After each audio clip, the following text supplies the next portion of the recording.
민주당 대표가 어제 박원순 전 서울시장의 권력형 성폭력에 대해 뒤늦게 사과를 했습니다.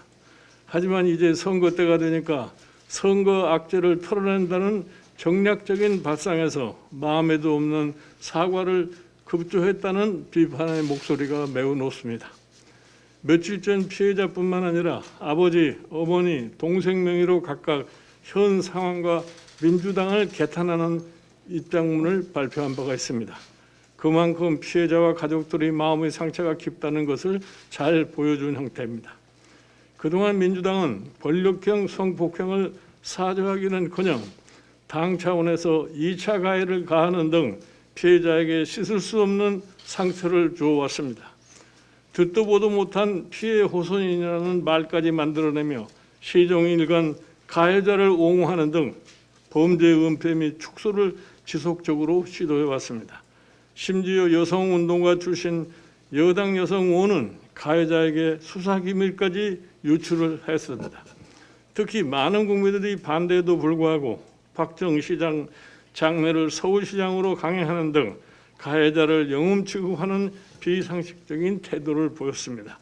민주당 대표가 향후 법을 고쳐서 권력형 성폭행을 엄하게 처벌하겠다고 얘기한 것도 참으로 납득이 되지를 않습니다.